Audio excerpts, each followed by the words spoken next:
Ẹ káàbọ̀ sí orí ìkànnì. Ẹ wo lórí ọ̀rọ̀ Tọ́pẹ́ Àlàbí àti Lizzy Anjorin la ṣì wà lórí ẹ̀. Ẹ wo Lizzy Anjorin tó ti wá sọ oríṣiríṣi ọ̀rọ̀, ó jáde láti wá sọ àwọn ọ̀rọ̀ kọ̀ọ̀kan tó jẹ́ kí Mama Esabod ṣe fídíò fún. Ẹ wo mo fídíò yẹn la nílẹ̀ tó máa play fún yín tó bá jẹ́ pé ìgbà àkọ́kọ́ lẹ darapọ̀ mọ́ wa lórí ìkànnì. Ẹ like, comment, subscribe, share àwọn fídíòs wa kẹ́ bá lè máa jẹ ìgbádùn àwọn content. Ẹ wo àwọn ọ̀rọ̀ owó ní Lizzy Anjorin sọ sí Mama Esabod. Ó fún Mama Esabod náà wò pé kóun náà jáde láti wá sọ oríṣiríṣi ọ̀rọ̀ fún Lizzy Anjorin. Ẹ wo gbogbo ẹ̀ lè máa ní àǹfààní láti gbọ́ lórí ìkànnì lé. Ẹ má yẹ ká fi ọ̀pá pọ̀lọ̀pọ̀lọ̀ péjì, ẹ má fi àkókò ṣòfò. Ẹ jẹ́ ká gbọ́ láti ẹnu Lizzy Anjorin àti Mama Esabod. Tí àdánwò bá dé, wàá wà force láti ní ìmọ̀. Ìṣẹ̀ṣe ni o, Christianity ni o, Islam ni o, wàá ní ìmọ̀. Tó bá rí àwọn great scholars, àwọn àáfàá tó mọ kéwú, kò sí chapter kan tí wọ́n mọ̀ nínú Bible. Tó bá rí àwọn pastor tí wọ́n jẹ́ àgbà pastor, kò sí kankan náà pastor látẹ̀wò yẹn tí ò mọ̀ Quran. It is permitted by our creator láti ní ìmọ̀ láti wá Olúwa tá a fẹ́ sìn. Saying, I'm a born again Christian, I cannot do with a Muslim. I'm a born again Muslim, I cannot do with a Christian. Oh, tí ì ní ìmọ̀. This is babaláwo. Oh, tí ì ní ìmọ̀. O gbọ́dọ̀ wá ìmọ̀ across gbogbo religion kó lè bá mọ Ọlọ́run tó dá ẹ. Àwọn kan sì Bible náà fi ń ṣèkà ń bí, àwọn kan wà Quran náà fi ń ṣèkà. Wọ́n fi Bible ṣèkà torí wọn ò ní ìmọ̀. Wọ́n fi Quran ṣèkà torí wọn ò ní ìmọ̀. Tó bá wá ìmọ̀ ní ọ̀nà mẹ́tẹ̀ẹ̀ta, o ò ní ṣe ìkà mọ́. Torí the tradition aspect of life á jẹ́ kó bẹ̀rù ènìyàn, á jẹ́ kó mọ tó ń pè ní Ọlọ́run, á ka ẹ lọ́wọ́ kò. Torí wàá mọ̀ wípé àtó bá parọ́, ẹni tó parọ́ mọ́, ó ṣépè fún ẹ kó ṣépè fún ẹ pé máa mú ẹ. Tó bá mọ̀ bẹ́ẹ̀, ṣọ kó máa draw ẹ back. Nínú Bible, nígbà tó dé wa lónìí Bible wà tú wálé ní àná. Jésù sọ pé òun kú fún ẹ̀ṣẹ̀ wa. Ṣé Jésù dis virgin kó tó kú fún ẹ̀ṣẹ̀ wa? Irú ẹ̀ṣẹ̀ wo ni Jésù sọ fún wa pé òun kú fún gangan? Go and find out yourself. Ṣé bàbá tó ti sọ fún wa pé Ọlọ́run owú ni mí, làwọn kan wá sọ fún ẹ pé ó kú fún ẹ̀ṣẹ̀, ó dẹ̀ gbà kó ti kú fún ẹ̀ṣẹ̀, ó wá bẹ̀rẹ̀ sí ní dáràn kiri, ó wá sọ pé I rebuke it in Jesus name. I rebuke it in Jesus name. Ó wá sọ wípé mo mọ̀ pé ẹlẹ́ṣẹ̀ ni mí, mo fi ẹ̀jẹ̀ Jésù wẹ ẹ̀ṣẹ̀ mi, lẹ́yìn tó ti sọ fún ẹ pé Ọlọ́run owú ni mí. Ẹ jẹ́ ká máa apply wisdom gbogbo ẹ̀sìn tá a bá ń sìn pátápátá. Either you are a traditionalist, you are a Christian, you are a Muslim. Wá ìmọ̀ across. Má sá fún Islam tó bá jẹ́ Christian. Tó bá jẹ́ Mùsùlùmí, má sá fún Christianity. Mùsùlùmí àti Christianity tó bá pè èèyàn lẹ́lẹ́bọ, kí ló ń jẹ́ ẹbọ? O gbọ́dọ̀ mọ̀. Tó o bá mọ̀, o ò ní ẹ̀sìn. Torí tó o bá mọ̀ tó gún bá dé, o máa dẹlẹ́bọ. O máa dẹlẹ́bọ. Bọ̀ tó o bá ti ní ìmọ̀ gbogbo ẹ̀, o ò ní lè dẹlẹ́bọ lójú àwọn èèyàn. You'll be able to defend yourself as Lizzy Anjorin is defending herself. Mo sọ fún yín, àwọn oore kan wà. Èèyàn méjì mẹ́ta kan ti ṣe oore kan fún mi. They are not Muslim, they are not Christian. Mo ti sọ ìtàn eré ẹ̀jẹ̀ tó sọ fún yín. Máa yẹn wà l'Abẹ́òkúta. Babaláwo ni. Tẹ́ bá lọ bì lọ́wọ́ àwọn èèyàn dáadáa tó bá kọ́ṣẹ́ tíátà l'Abẹ́òkúta, tí wọ́n bá sọ pé a fẹ́ ṣiṣẹ́ burial ground, wọn kì í ṣe fake burial ground o, burial ground original, wọ́n máa kó everybody lọ. Tó bá fẹ́ ṣiṣẹ́ babaláwo, ilé babaláwo original, wọ́n máa kó wa lọ. Tó bá fẹ́ ṣiṣẹ́ church, ilé church gidi, wọ́n máa kó wa lọ. Wọ́n fẹ́ ṣe mosque náà, mosque gidi, wọ́n máa kó wa lọ. wọ́n wá kó wa lọ sílé babaláwo yìí a fẹ́ ṣe fíìmù ó dáa pé mi fẹ́ ṣe Ìyá Ọ̀ṣun àbí kankan wọ́n ṣàfún mi rò kó wọ́n á jókòó babaláwo yẹn wá ń kọjá lọ mo wá mú ta ló rántí Samsung kan báyìí flip tó máa ń tan bíi blue lẹ́yìn báyìí ó ní orí gbùngbùn báyìí ta ló rántí Samsung yẹn wọ́n mú Samsung yẹn dání mo ṣì bí babaláwo yẹn ṣe ń kọjá lọ babaláwo yẹn ní ìyá wa Lizzy kan lè mú níbẹ̀ sá àwọn òṣà nídìí fóònù ọwọ́ ẹ̀ yìí máa yẹn sọ ó lọ ó ní àwọn ọrùnmọlẹ̀ fẹ́ lóru fóònù yìí náà ó ní àwọn ọrùnmọlẹ̀ náà fẹ́ràn oru fóònù yìí kó tó sọ nìyẹn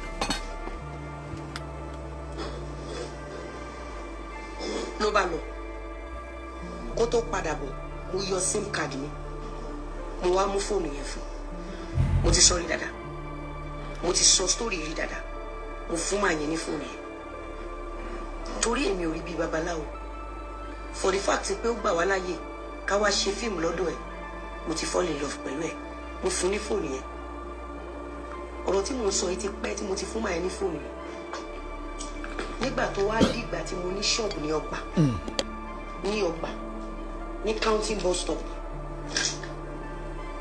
mo ní ṣọ́ọ̀bù ní counting bus stop nǹkan kan ṣẹlẹ̀ ń jọ yẹn nǹkan kó ṣọ́ọ̀bù wọn á jókòó ó kó ṣọ́ọ̀bù lọ́jọ́ yẹn mo jókòó wọ́n ṣètò ẹ̀ ọ̀tá mi wà ní ìbànújẹ́ mo kọ̀ rí kọ́ yẹn ni mo rí kọ́ yẹn nǹkan kan wò pé mo yẹ kó gbé mo wá rí kọ́ yẹn léraléra mo wá pick phone yẹn mo pick phone yẹn ẹ káàsán sá mo ní ẹ káàsán wọn ní ṣé Lizzy ni mo ní bẹ́ẹ̀ ni sá ẹ káàsán sá ta ló ń sọ̀rọ̀ sá àwọn lágbájá ni mo ní lágbájá láti bo kílẹ̀ fẹ́ sá àwọn kinní kan wọ́n ju ara wọn tí mo tẹ kọ́kọ́ gbọ́ babaláwo tí mo kọ́kọ́ tiẹ̀ dá mo fẹ́ kẹ́ gbọ́ sórí yìí dáadáa o máa yẹ tuntun mi pé Lizzy mo rántí owó ló fún mi ní fóònù lọ́jọ́ kan báyìí mo kàn bí kìíní amúnẹ́ ẹ káàsán sá ẹ pẹ̀lẹ́ sá mi sí in good mood ní sá ó ní kí ló ṣe mí ní ẹ má wọrí sá ó ní wá mo fẹ́ sọ kọ́kọ́ fún ẹ èèyàn kan mú fọ́tò àtorúkọ ẹ wá bí ń sìn ẹni yẹn ó máa pè ẹ́ ó máa tọrọ owó lọ́wọ́ ẹ̀ owó tó bá fún ẹ kó o fún ó lé ọkọ mú fọ́tò mi wá àtorúkọ mi ẹ dẹ̀ sọ mi pé ó máa tọrọ owó kí n fún wọn ní tó bá yẹ àwọn máa sọ nǹkan tó ṣẹlẹ̀ fún mi kò pẹ́ tó tọ́ èèyàn kan pè mí ẹni tó súnmọ́ mi bí iṣan ọrùn mo ti sọ sórí ìrí dáadáa mo sọ sórí ìrí dáadáa lára àwọn tí sítórì yìí tán mọ́ ó wà láyé kò tí kù tó bá jẹ́rọ̀ ni á ti jáde. wọ́n bí èrè kó jáde pé rọ ni. ètí sítórì tán mi ṣe máa sọ sítórì fún yín ẹni ẹ bá pè mí ṣọlá pé kìnìkan Lizzy kìnìkan èlò lẹ fẹ́ sà kò sọ èyí tó fẹ́ mo ní òkè sà máa sẹ́yìn sí mi mo pe Àríkẹ́ kò lọ sí báńkì lọ já tẹ́lá kò tí ì sí POS kò tí ì sí transfer gbà ẹ̀ Àríkẹ́ bá mi já tẹ́lá pàtó dalẹ́ pátápátá ẹni yẹn sọ wípé ẹni yẹn mú orúkọ mi wá pé kàn ṣe kàfọ́tà mi báwọn dẹ̀ ti sọ fún kó lọ gba owó wá lọ́wọ́ ọ̀tá mi pé torí táwọn ò bá sọ bẹ́ẹ̀ fún ó lè lọ sílé ẹlòmíì tó ti máa ṣèkà yẹn fún ọ̀tá mi. why you. mo fẹ́ kẹ́ ẹ kẹ́kọ̀ọ́ dáadáa mo fẹ́ kẹ́ ẹ kẹ́kọ̀ọ́ ẹni ẹ wá sọ wípé èlò ló béèrè lọ́wọ́ mi ní iye báyìí ni ó ní pé ó ti fún àwọn olówó lé ni ó dẹ̀ ti fún wọn ní gbogbo details mi pátápátá orúkọ ìyá mi ni o orúkọ bàbá mi ni o àwòrán mi ni o fọ́tò gba kékeré mi ni o fọ́tò àgbàlagbà mi ìyẹn ti fún ẹni tó bá ti di ọ̀la sí ọ̀túnla ẹni yẹn máa pè mí ní gbogbo ìgbà tó bá ti pè mí kí ọ̀tá mi sọ pé ọ̀tá mi ṣẹ̀ṣẹ̀ l'accident kẹ́ni. nínú fíìmù ni. pé kí n fún ẹni ní long group kì í ṣe bẹ́ẹ̀ pé ọ̀tá mi ṣì wà ní ilé ìwòsàn nítòótọ́. fíìmù ráìtà. wọn kò ní pè ní ọjọ́ kejì àbẹ̀ kì í ṣọ́nkù mi ò sọ̀rọ̀ kì í fi gbogbo ẹni sọ̀rọ̀ ẹni yẹn bá pè mí ní ọjọ́ kejì àbọ̀jọ́ kẹta bẹ́ẹ̀ni ẹ ṣe pè mí báyìí mo ní máa pé padà sá máa pé padà sá máa pé padà sá ó máa pé padà sá máa pé padà sá. ó bá kọ̀ tí kò pẹ́ babaláwo tá à ń sọ ìpè mi oníṣẹ́ ti dáhùn àbí mo náà pè mí nǹkan tẹ́ni kì í ṣe story mo ti ṣe line ó yẹ kó lọ fi ṣe fíìmù mo ní kò sí wàhálà ó yẹ kó lọ fi ṣe mo ní fíìmù. pé ìjọ tí mo fún òní fún nígbà tó ń rí fọ́tò mi lòun ṣe pè mí. mo rántí ànádà wọn ọ̀nkù mi tó ń kọrin tó wà lábẹ́òkúta wọ́n lè testify sílé onífújì ni wọ́n lè testify sílé ẹni tí gbogbo àgbáyé mọ̀ ni wọ́n àbúrò màámi ni wọ́n fúnra mi ni mo lálàájọ yẹn aláyẹ terrible fúnra mi ni mo lálàá mo lálàá yẹn mo wá lọ sí church tí mo lọ mo sọ aláyẹ fún pásítọ̀ mi lọ́jọ́ náà lọ pásítọ̀ mi ní pé máa ṣe gbá máa ṣàwò máa ṣe rà padà máa ṣe gbá ẹ̀sà owó tó wà lọ́wọ́ mi kò ká ìrà padà wọ́n dẹ̀ sọ gbólóhùn kan fún mi wọ́n ní ìránṣẹ́ Ọlọ́run làwọn wọ́n ní ṣé mo mọ̀ pé inú babaláwo ò ní dùn títí ó fi ọwọ́ rẹ̀ ó fi ṣoògùn fún kọ́sítọ́mà kó tó sọ fún mi nìyẹn lọ́jọ́ yìí mo wá pe ẹ̀gbọ́n mi tó ń kọrin tó wà lábẹ́kúta yẹn is a popular person àbúrò mọ́mì mi ẹ̀gbọ́n mi ní àwọn ò sí ilé o àwọn ò sí ilé ṣùgbọ́n kí n pèèyàn báyìí mo pe ẹni yẹn dẹ̀ ṣe ìràpadà yẹn fún mi lọ́fẹ̀ẹ́ ṣùgbọ́n tó wà ń bẹ̀ ni wípé kò yẹ kí n kúrò ní tẹ́rítírì tí mò ń gbé láti ṣe ìràpadà yẹn ṣe rí ẹ má jẹ́ ká máa criticize àwọn èèyàn tó bá rí ẹni tó gbé èṣù kalẹ̀ èṣù títí ẹ nìyẹn tó bá rí eégún tó gbé eégún títí ẹ nìyẹn ìwọ náà gbé títí ẹ kalẹ̀ mo rántí pé lọ́jọ́ yẹn tí mò ń padà sílé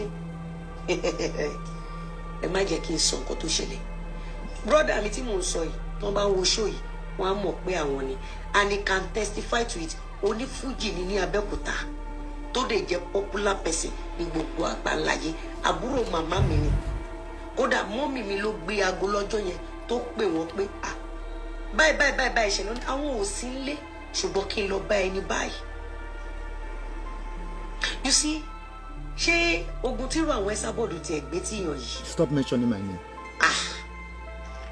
tí o bá ní ọ̀bọ ọlọ́mọ líle ni o ní lè survive. ó ní bá a ṣe máa ń gba Christianity lọ́wọ́ èèyàn ó ní bá a ṣe máa ń gba Islam lọ́wọ́ èèyàn ẹ̀yin tẹ́ ẹ sìn mí dé Mẹ́kà tẹ́ ẹ dẹ̀ ń fídíò mi ẹ̀yin tẹ́ ẹ sìn mí dé Mẹ́kà tẹ́ ẹ ń fídíò mi. lórí irọ́. ṣé tó bá jẹ́ wípé Mẹ́kà ló wá kún ilé ayé ṣé mo gbọ́dọ̀ tún lọ bẹ̀ yẹn mú. ẹ mú aburú tó ti ṣe sí Mẹ́kà tí àwọn èèyàn ti personally competition sí Mẹ́kà fídíò tẹ́ ẹ gbé jáde ní last month ní late last year yẹn níbi tẹ́ ti ń throw mi kiri yẹn ẹ mọ̀ pé àwọn kan ń fi fídíò yẹn petition sí Mẹ́kà àràbò kan òyìnbó kan ó fẹ́ gbàdúrà ní Mẹ́kà ó dẹ̀ fẹ́ sunkún Yorùbá kan dẹ̀ ní má bẹ̀rẹ̀ ẹkún òṣì níbẹ̀ yẹn o ṣe mọ̀ bóyá ẹni yẹn ti sú àwọn Mẹ́kà lọ́wọ́lọ́wọ́ báyìí you see we judge people a máa ń pọ close gan èèyàn fẹ́ gbàdúrà ó dẹ̀ bẹ̀rẹ̀ sí ní sunkún mọ̀ bóyá ẹkún tó fẹ́ sun ìka báyìí ló máa gbọ́ àdúrà ẹ̀.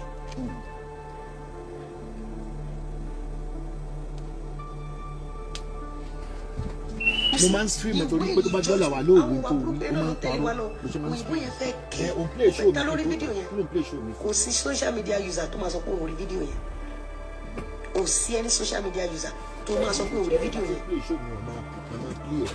wọ́n bẹ̀rẹ̀ sí ní lọ fídíò àwọn àràbò tí ò fún àwọn dúdú lómi zemzem wọ́n náà ṣe. you don't criticize people. tí Ọlọ́run bá fẹ́ kó o nímọ̀ nínú ayé gbogbo ẹ̀sìn ló máa ṣe gbogbo ẹ̀sìn pátápátá torí àǹfààní wà fún ẹ ẹ wo bàbá wa Adébóyè, bàbá Redeem àti bàbá Winners, ẹ̀rí kan tú àṣírí ara wọn rí, ẹ̀rí kan lo bloggers against ara wọn rí.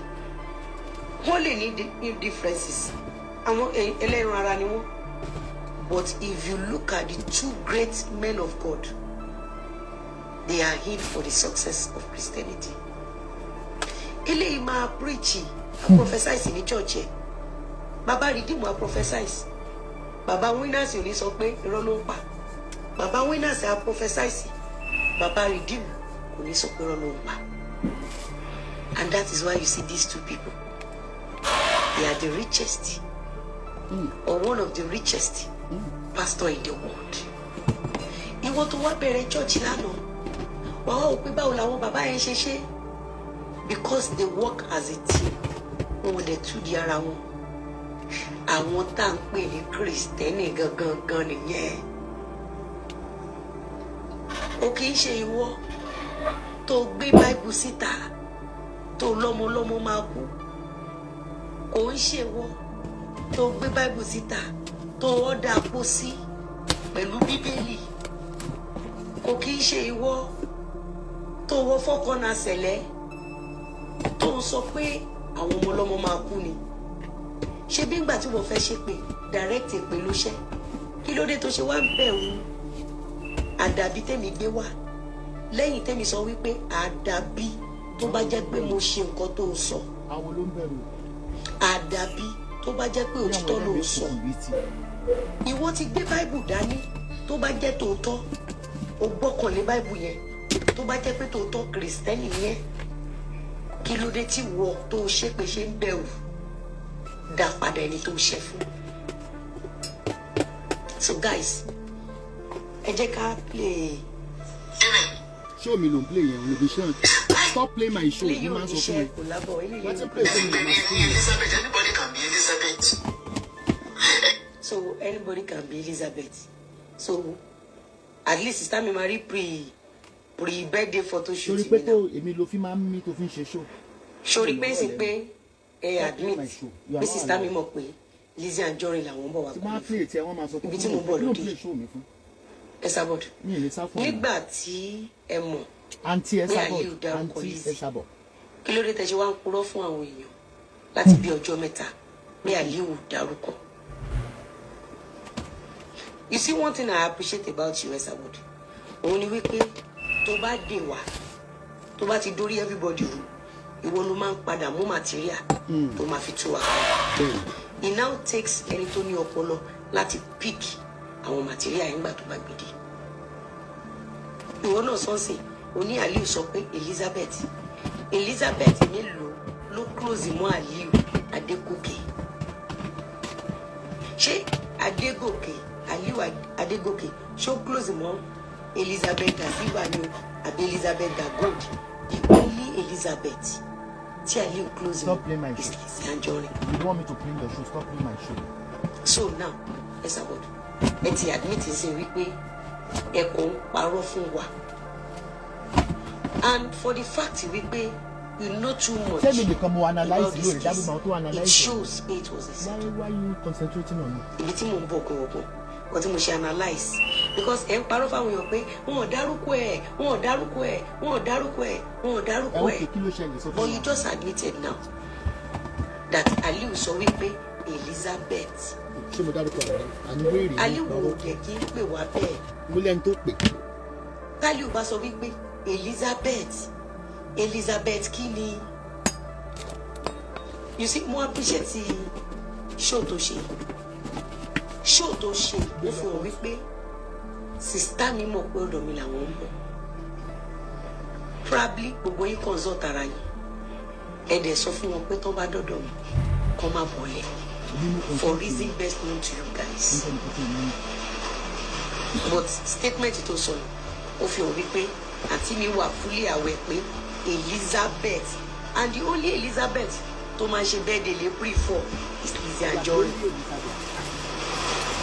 And 2-3 days before birthday photoshoot mi ó ti lọ káàkiri gbogbo àgbáyé. the only Elizabeth tó ń tajà ní Abraham Adesanya tó jẹ́ popular place òun náà ní Lizzy Anjorin. So mo kàn fẹ́ fìdí eléyìí múlẹ̀ fún gbogbo àwọn tó blame Aliu pé Kaliu jáde ó wá sọ̀rọ̀, Kaliu jáde ó wá sọ̀rọ̀. Àwọn evangelist aṣábíkiri wọ́n ti confam fúnra wọn sì rí pé Aliu sọ wípé Elizabeth làwọn ń bọ̀ wá kọrin fún. Eléyìí dẹ̀ fìdí ẹ̀ múlẹ̀ wípé àtijọ́ tí àǹtí mi ti gbọ́ pé Elizabeth làwọn ń bọ̀ wá kọrin fún. Probably ni gbogbo àwọn tó súnmọ́ àǹtí mi ti mọ̀ wọ́n bọ̀ wá kọrin fún. Èyí tó fi múlẹ̀ ní ilé ẹjọ́ ẹ̀ wípé nǹkan tó ṣẹlẹ̀ l'April 4 it was well planned for reason best known to my dearest sister. Nǹkan tí mo fẹ́ fi jẹ́ múlẹ̀. lè humiliate obìnrin yẹn. Ẹ máa gbọ́, ẹ máa gbọ́. Àbí Elizabeth. Ẹ máa gbọ́, mo bọ̀. Kó wá gbé fún ẹ. Amen. Why tell me ní Elizabeth? Anybody can be Elizabeth.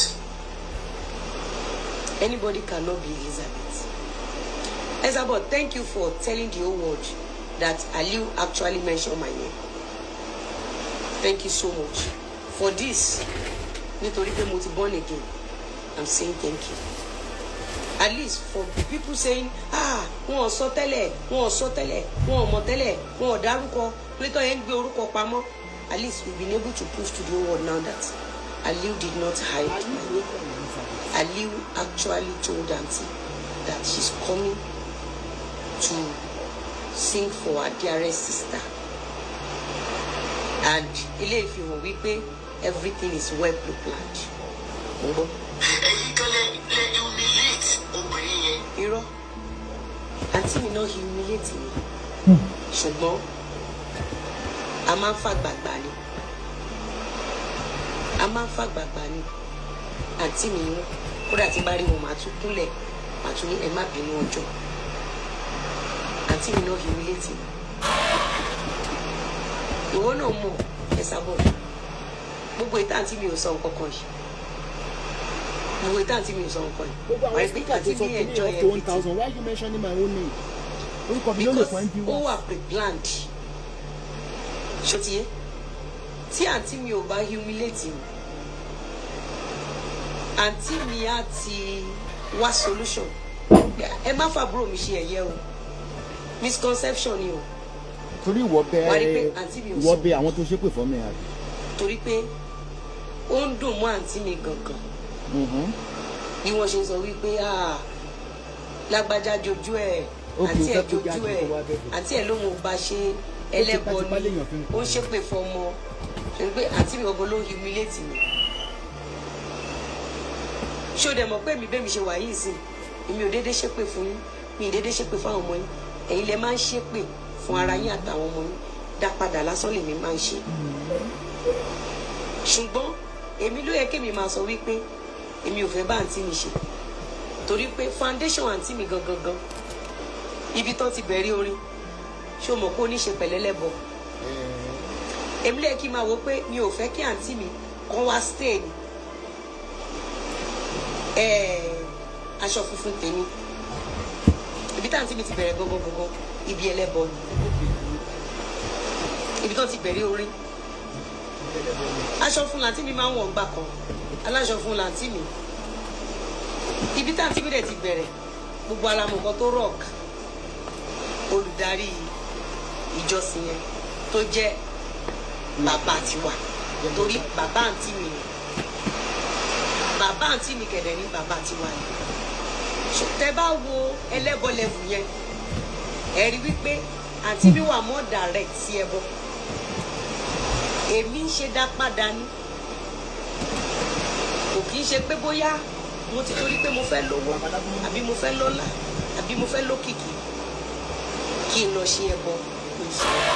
Èmi ń ṣe dá padà ní ẹ̀tọ́ ẹ̀yin lẹ humiliate mi, ẹ̀yin lẹ humiliate mi.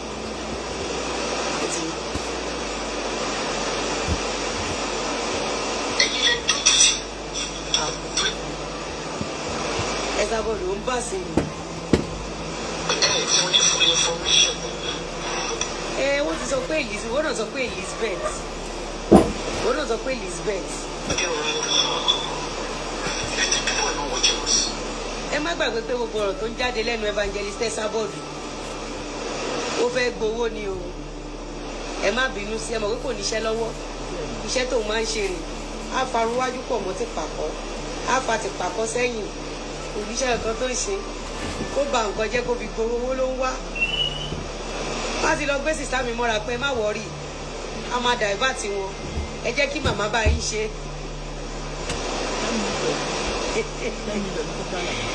ẹ jẹ́ kí màmá bá yín ṣe olúwẹ̀ má lọ làbò sórí láìfù.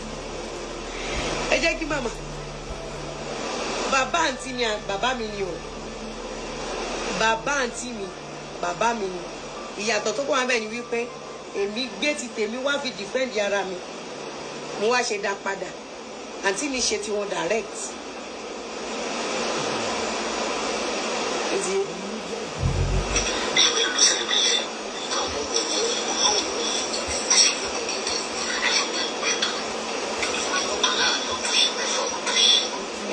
Olówó tó wà láàrin òtòṣílẹ̀ ẹbí ẹ̀yin lẹ ń tọrọ bára èmi ò ń tọrọ bára oníkó ògbé kan ikú ògbé kan wọ́n fún mi ní 3.5 million ikú ògbé kan ìyá alágbo ó gbé gàrí wá àti epo pupa ó gbé epo pupa 25 litres ó gbé gàrí àpò kan wá ikú òdẹ̀gbé kan àwọn olówó tá a mọ̀ gangan ẹ má bínú ẹ̀yin tẹ́ ẹ̀ ń kó àwọn olówó kiri àgùntàn yóò paṣọ ìṣídà ikọ̀ ògbé kan wọ́n pe léwu wọ́n pe olórin alice bẹ́ẹ̀dẹ̀ mi yẹn wọ́n ná rárá wọn ò ná rárá nígbà tí manager ṣe estimation fún mi they spend like 10 million naira láyé ìsìn bó bá délé Dangote gan ṣíṣí ò lè rí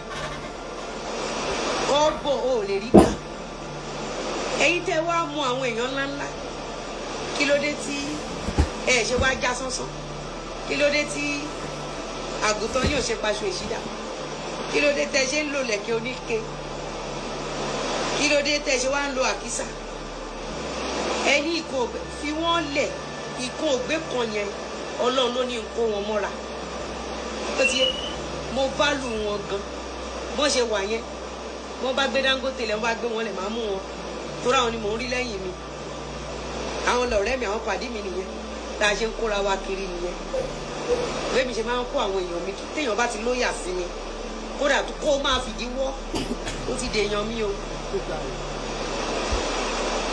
àbí ẹ̀yin tẹ̀dẹ̀ ń kó àwọn olówó ojú oorun kiri ṣé bá rí ìgọ̀tẹ́ fi ṣe bẹ́ẹ̀ dé àwọn alákìísà tẹ ẹ pè yìí sìn àwọn náà ń ra California Paradise ó mọ ẹtí mò ń ta 1000 square meter wọ́n dẹ̀ ń bá mi rà ẹ̀dẹ̀ pè wọ́n lálákìísà àwọn mẹ́ta tó dá 3.5 million Aliu ti dá owó wọn padà ńgbà tán máa send owó padà sí mi wọ́n ti fún mi lówó mi wàláhì wọ́n ti fún mi lówó mi wọ́n ní yèyé mẹ́sàn owó yìí ẹ lọ fi ṣe nǹkan tó wù yìí I swear that wọ́n ti kó 3.5 yẹn fún mi kódà mo lè fi hàn yín pẹ̀lú ẹ̀rí wọ́n ti kó padà 3.5 million wà lọ́wọ́ mi báyìí mo ti make arrangement bá a ṣe fẹ́ pín bá a ṣe fẹ́ ha fún àwọn tí kò ní tó ti yé ẹ̀yin máa ń look down on èèyàn nítorí pé ẹ believe pé ẹ